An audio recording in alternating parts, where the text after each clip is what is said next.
Welcome to Stories of Impact. I'm your host, Tavia Gilbert, and along with journalist Richard Sergey, every first and third Tuesday of the month, we share conversations about the art and science of human flourishing.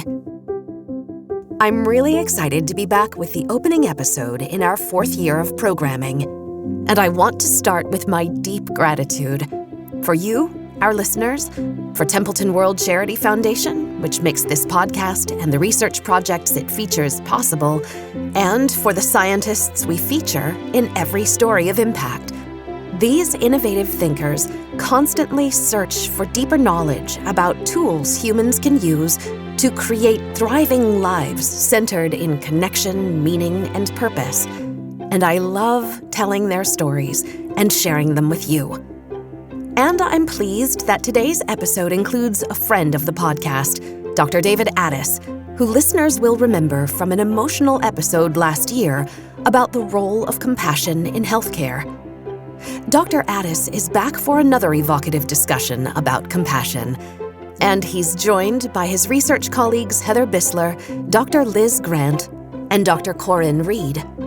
In today's conversation, these four public health experts discuss their research findings around the role of compassion in the international effort to meet the United Nations Sustainable Development Goals. What are the Sustainable Development Goals, or SDGs? The adoption of these global goals dates back to September 2015, when the United Nations formally embraced a resolution titled Transforming Our World, the 2030 Agenda for Sustainable Development. It was a plan of action for people, planet, and prosperity. The resolution outlined a commitment to spending the following 15 years, through 2030, engaging in cooperative international efforts to achieve a better planetary future across health, infrastructure, finance, environment, equality, 17 sectors in all. Why did the United Nations General Assembly develop the goals 8 years ago? Dr. Liz Grant, University of Edinburgh Assistant Principal and Professor and Director of the Global Health Academy, shares what led to the UN members' ambition. Dr. Grant takes us back to what the UN members were thinking about and responding to. There are multiple crises going on in the world at the same time. We've got a planetary health crisis, so biodiversity loss, climate change and pollution destroying our very planet. We've got a societal crisis of conflict across the globe, of economic crisis with the cost of living in every country, sort of a global economic crisis. We've also got a cyber security crisis going on, which is creating fear across. And alongside those two collections of crises, there's a third set of crises, which are a health crisis, reduced health metrics right across with inequity and with this fear of future pandemics. So in 2015, 193 nations came together after a good few years of work to put forward 17 goals that would provide a blueprint of a new world, a world where poverty was eradicated, where there was food for everyone, where water was clean, where we weren't raiding the earth systems and destroying the planetary boundaries. The Sustainable Development Goals are for every nation, recognising that every country needs to embed sustainable thinking, sustainable practice into the way the country functions and flourishes. So we're halfway through now, we're more than halfway through.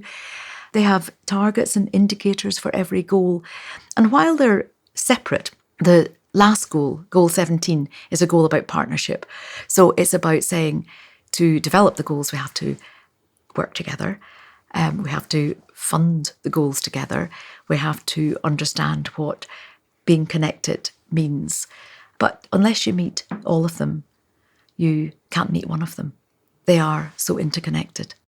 Heather Buesseler, Senior Compassion Advisor at the Focus Area for Compassion and Ethics, a project at the Task Force for Global Health, says that the goals were also A recognition of planetary suffering, of human suffering, and articulating how that shows up in the world.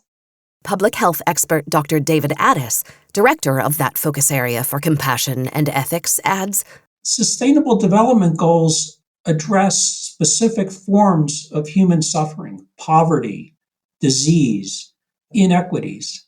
And the Sustainable Development Goals are a systematic attempt to describe those forms of suffering, the factors that contribute to it, and the factors that can be brought together to alleviate those causes of suffering.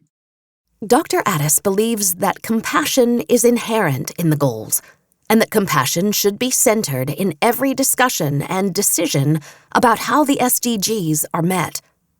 So I see the Sustainable Development Goals as an expression of compassion and an attempt to deliver compassion in very tangible forms to alleviate specific forms of human suffering. I don't know all the details about how to bring compassion into the conversation. I think the first step is actually making the statement that compassion is an essential ingredient in the success of the Sustainable Development Goals. What is it about the virtue of compassion that makes it an essential ingredient for transformative action? Compassion is a dynamic force, says Dr. Corinne Reid, professorial fellow at the Global Health Academy at the University of Edinburgh. Contrary to popular view that compassion is just about warmth, I think it really gives you a clear-eyed focus on what needs to be done. And I think that's easily lost when the scale of the challenge is as large as the SDGs are. So compassion really commits us to thinking through from beginning to end, both the nature of the challenge, the inevitable impediments along the way, the scale of the task in overcoming the challenge, what will be required of us personally and collectively to address those challenges. And it's an activating force in that way, that there are not many things that can drive us to think outside of ourselves and our own needs for long enough to see through a commitment to a challenge of global scale in the way that is required for the SDGs. And compassion is one of the few things, I think, that can pull us outside of ourselves for long enough and persistently enough to make that journey. It's the engine room, if you like, of change. Dr. Addiss has the same idea. I see compassion more as the engine, the motivation, the source, than a particular tool. I see our many tools, whether it's a stethoscope or a surgeon's knife or a latrine, those are the tools of compassion. They're the manifestations of compassion. Dr. Grant offers her understanding of what compassion is and why it's so important. So compassion isn't pity. Compassion isn't just kindness or being nice. I use Monica Warline and Jane Dutton's definition of compassion. And they talk about compassion being a 4-part process, being able to notice suffering, to interpret it, to understand what is driving the suffering, how does it happen? And then this 4th component, to take action to alleviate suffering. So to notice is something quite significant. It's to look beyond our own assumptions and see what is there. It's feeling sorrow, feeling together an engagement, a sense that there is the suffering that someone else is experiencing actually is part of a suffering that I can enter into or experience if they allow me or if a system allows. The taking action to alleviate suffering is very much taking these 3 parts and saying, it's not enough, it's not good enough. And to be honest, if you see, notice, interpret, respond to suffering, you can do no other than take action to alleviate suffering. I am very happy with that definition of the 4 parts because I think it creates that sense of movement, adding into it the essence of being together.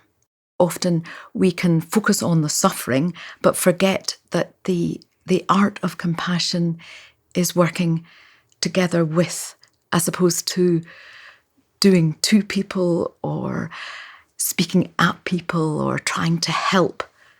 It's about being together to make a change. So that, for me, that definition encompassed or wrapped around with a strong sense of togetherness holds for compassion. Dr. Reid agrees with Dr. Grant's definition. So action is a very essential part of compassion. It's one thing to be concerned and to be empathic, but there has to be that action element, and it has to be a willingness to show fierce determination in pursuing what is an equitable goal by walking alongside another. So it's not pity, it's not about doing something to or for somebody else. Despite agreement about the definition of compassion between these four researchers, there is no one universal answer to the question, what is compassion, says Dr. Addiss. And that lack of clarity can create a lack of focus. The different disciplines, and even within disciplines, there are different definitions of compassion. One way of looking at compassion is it's a human response to suffering that seeks to alleviate that suffering. You could call it empathy plus action to alleviate suffering. I also think of compassion as what love does in the presence of suffering. But there are also neuroscience indicators. There are brain imaging techniques that allow you to look at the neural pathways of compassion, and certain parts of the brain light up when someone is experiencing compassion. So there's a lot of different ways to get at compassion, and what we lack is a universally validated measure of compassion in different settings. Buesseler will not allow her work in compassionate global health to be disrupted by the fact that there's no singularly validated definition or measure of compassion. She says, I really do see it show up as similar throughout the world. I think how it's talked about may be different, but if we can get over the semantics and the precise translation of the word compassion, when you really begin to explore what it means and how people embody it, to me, that's really where it begins to embody more of a universal value. I believe it has a re-energizing effect. And those who are committed to reimagining and rebuilding a better world, especially alleviating suffering through healthcare, need to be energized, says Buesseler. The most important step when it comes to compassion is taking action. And here again is, what the SDGs are doing. They've outlined the goals, the actions that we need to take in order to alleviate that suffering. And I mean, for these reasons, this is how we are really moving forward and recentering compassion within global health, which is also a discipline that really identifies suffering in the world and is taking actions in order to alleviate it. Can we see ourselves in another's shoes and how it affects them and relate to it ourselves? We need to understand the drivers of this suffering. We need to understand its consequences and really lay out a pathway to address them. Even though the 2030 Agenda identified targets to alleviate suffering nearly a decade ago, Dr. Grant says something fundamental in the work is missing. In fact, even with all the skill and resource that went into the creation of the plan, she believes that the entire plan needs to return its focus to the human connection and empathy that were at its heart, or the plan risks failure. We have the knowledge, the technology, but something's happening. We're not doing this. We are like moving towards a cliff edge, and we can see the cliff and we know what's below, and we know that what's below, if we go over it, is disaster, and yet there's a sort of just a continual march towards it. The reason I think compassion is so important is that the bit that seems missing in the SDGs is this fundamental survival piece about care. If we cared enough about each other, if we cared about what's happening, not just to me and my family, or not just to you and your family here, or not just to the people in the US, or not just to the people in one country or another country, but if we cared what was happening in every country, if we cared what was happening to the planet, then we would make some difference. We would take action. The other thing that relates compassion to the SDGs is that behind every goal, there's suffering. We don't think about it like that. And I'm part of that whole community who speak about the stats, the figures, the indicators, the targets. But actually, all of them, behind them, are people who are suffering, people who have no food. Malnutrition is about not having enough food to live. Malnutrition, undernutrition means that children die. Poor health means that people scream in pain. People live their lives in agony. The climate crisis is meaning that thousands, millions are being displaced over the next while, losing everything they have. It's that level of suffering. And I think we have to be brought back to think about that, to take the actions that are necessary. Compassion has not been at the forefront of the multinational effort to revolutionize the 17 sectors identified as those demanding transformation. The 17 global goals included no poverty, zero hunger, good health and well-being, quality education, gender equality, clean water and sanitation, affordable and clean energy, decent work and economic growth, industry, innovation, and infrastructure, reduced inequalities, sustainable cities and communities, responsible consumption and production, climate action, life below water, life on land, peace, justice, and strong institutions, and the final key sector, partnerships for the goals. The word compassion is nowhere in the document that lays out the Sustainable Development Goals. But the goals wouldn't have come into being without compassion, says Dr. Grant. It was compassion that allowed the SDGs to happen. 193 countries came together, not just for the good of each and every single country, not putting them a country ahead of another, but saying that across the world, we, the peoples, needed to work together. So compassion enabled the SDGs to, I would argue, come into being. That sense that we care enough about each other and we care enough about the world. Where and how specifically does the team imagine compassion could be reincorporated into the global goals? I think that we need compassion in every one of the SDGs. You may say, well, in the health SDG, that seems an obvious place. In education, it seems an obvious place. In employability. But actually, I think this is about designing with compassion and for compassion. If we design for compassion for every SDG, then we bring together an opportunity to create a new type of world together. Dr. Addiss adds, if we were to connect with compassion as a core motivation for even articulating the Sustainable Development Goals and trying to achieve them, it would connect us to the essential human nature of those goals. And it may help us think more creatively. It may help us become aware of forms of suffering and barriers to achieving those goals that we might not otherwise be able to achieve. Compassion can help build bridges and can help us connect with others, which opens a sense of creativity and collaboration that is often lost when we're jockeying for position and trying to achieve goals. I think compassion can provide a leavening force, a spaciousness for us to find more creative and effective ways of working together. Compassion can be the central activating force of every global goal, says Dr. Addiss. I believe it plays a part in all of them. I would point to several where it's particularly evident. SDG 3, healthcare, seems obvious to me as a physician and healthcare provider. Poverty also requires compassion. If we didn't have compassion, we wouldn't be concerned about alleviating poverty and its related suffering. The Sustainable Development Goal on reducing equities, I think, is important.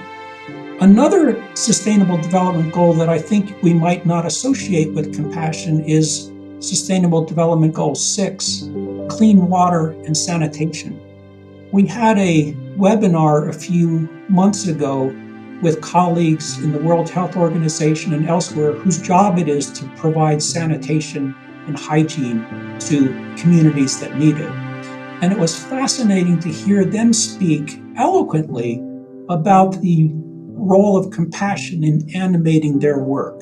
That what they were delivering wasn't just clean water, or it wasn't just a sanitary place to go to the bathroom. It was actually providing human dignity. And they were surprised themselves at discovering how compassion was a common motivating force for this work that is very technical and very basic. So I think that compassion influences all of these. And if we had an opportunity to speak with the people who were engaged in addressing the Sustainable Development Goals, each one of them, we would find compassion at the core of their motivation.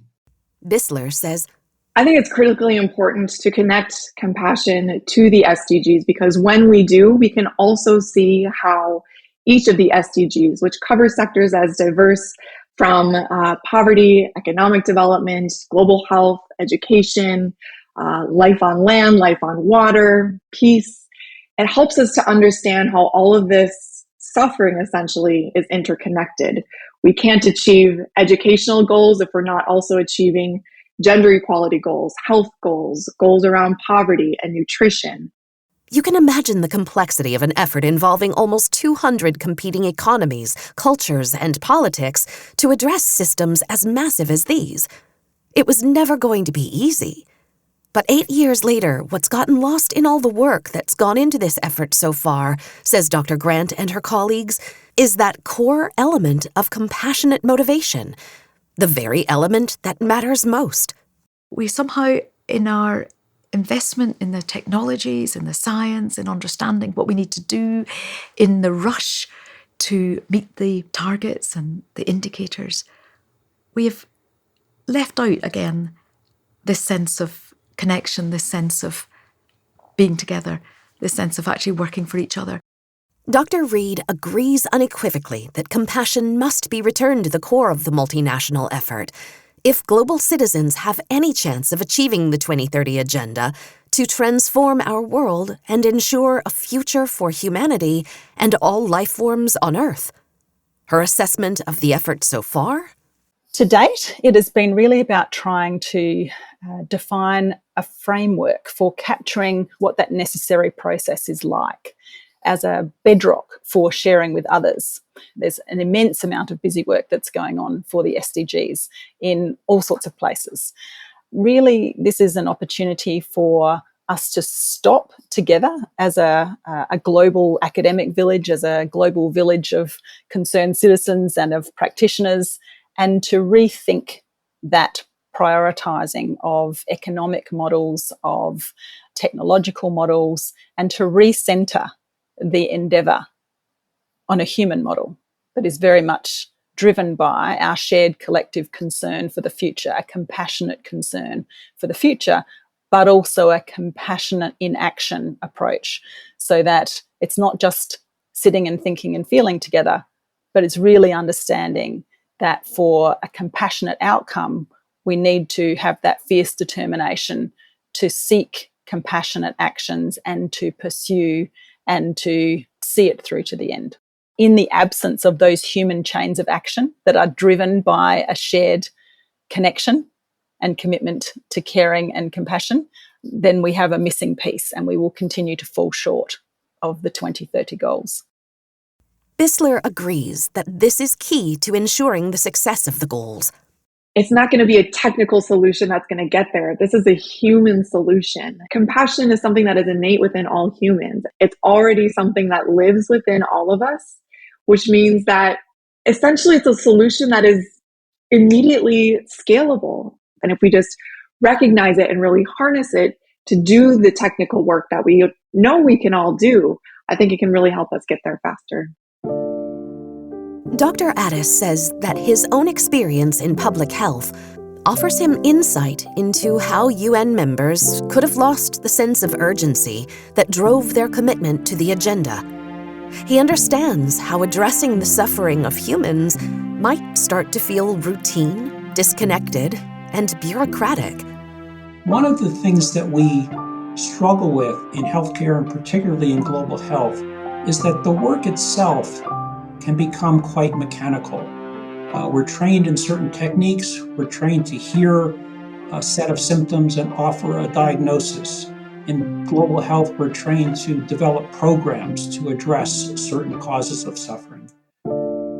It's very easy as we get busier and busier doing those mechanical things, which themselves are an expression of compassion. We get caught up in the mechanics and we forget why we're doing this. We forget that essential human element. And that's where compassion can come in to help us remember, why are we here? Can we pause and establish a connection, a personal connection? In a sense, it's a paradigm shift. In a sense, it's always been the basic motivation, but we've lost our way as the systems have become for-profit, technologically oriented, and particularly with COVID and all the challenges that brought. So in a sense, we're talking about remembering why we're here and then questioning the foundations of why things are so mechanical. Can we change the system in ways that makes it easier to come back to that essential compassionate impulse? So how can people keep vital work, like achieving the SDGs, from becoming mechanical? Again, Dr. Addiss answers that by drawing a parallel to his experience in public health. It means connecting as human beings. We all suffer. And one of the things that we are taught in medical school is to ignore our own suffering.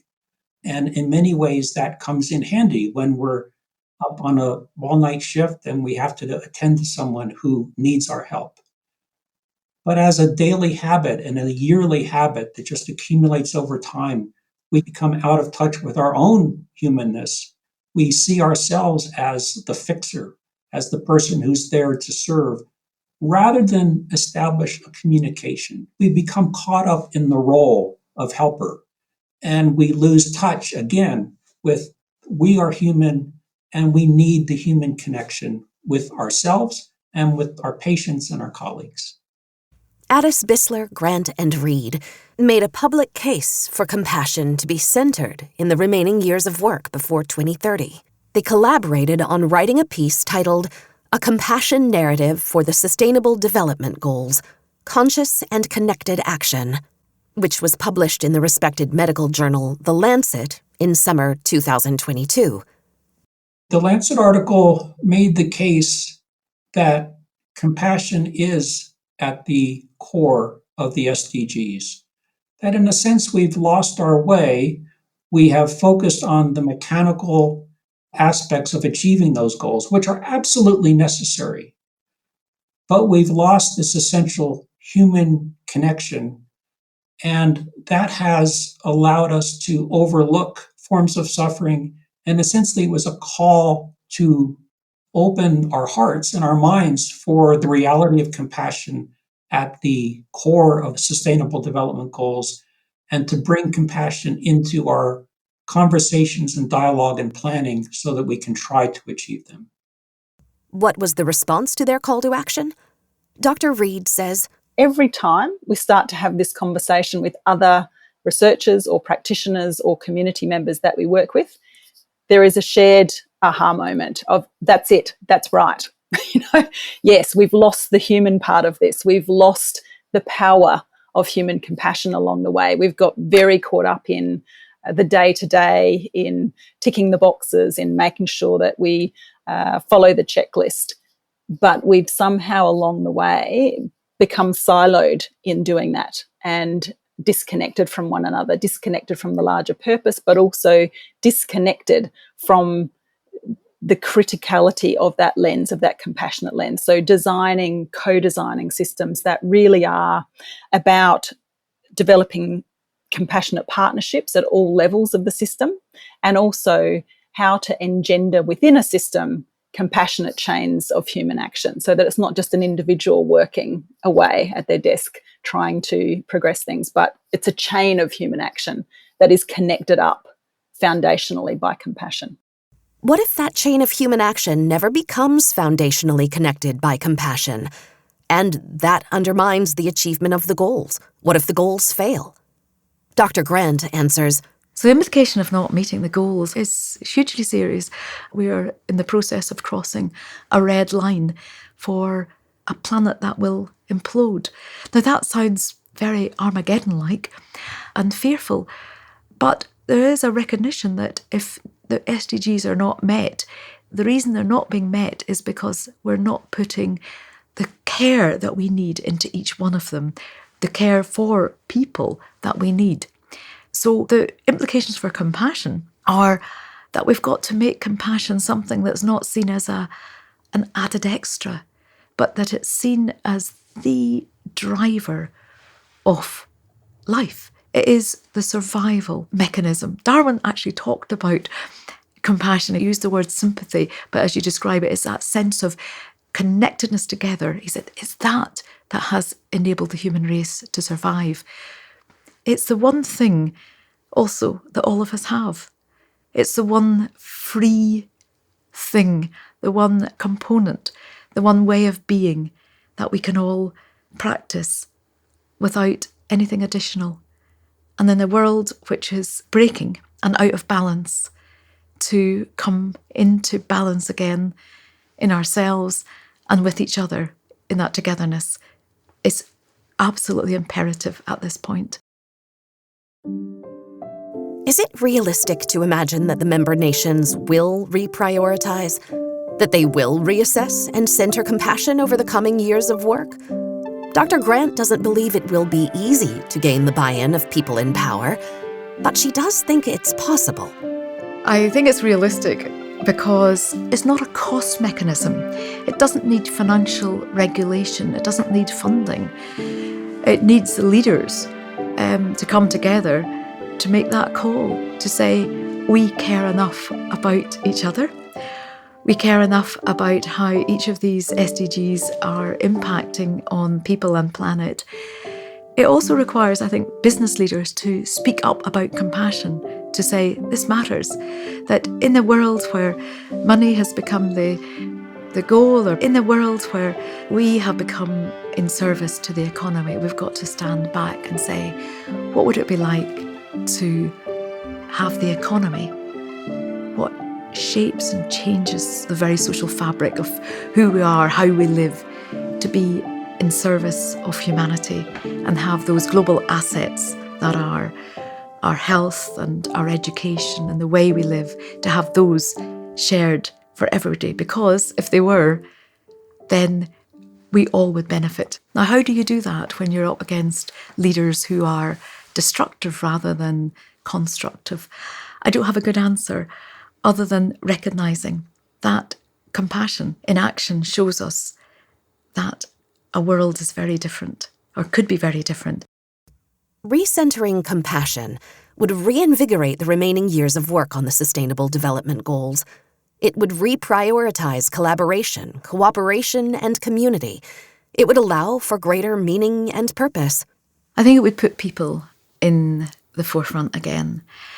It would change this conundrum of what do we value in life and the values of our lives. It would, I hope, help change the way that we made political decisions, that we made economic decisions to deliver to the SDGs. So it would give us a more rounded, holistic view. You know, oddly, we're coming to that anyway, because with thinking about the climate crisis, there's such a movement now to actually think, what are the co-benefits if we invest in tackling the climate crisis?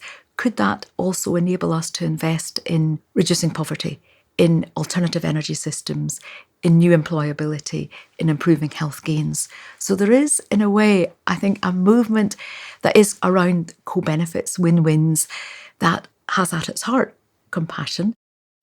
Even within such a detailed document as the 2030 Agenda, with 169 targets across the 17 sectors, there's not much guidance about how to achieve any kind of partnership at all, even though that's key to the agenda's success.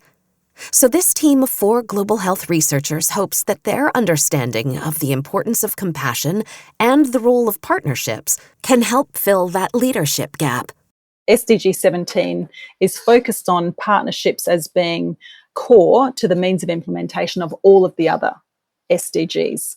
But it's pretty silent on the way of working to develop strong partnerships. It's very much a transactional statement about needing more people in the room because of the scale of the task. And I guess what we are bringing to this conversation is that, in fact, those partnerships need to be courageous partnerships. They cannot be transactional partnerships. It won't be adequate for the scale of the problem.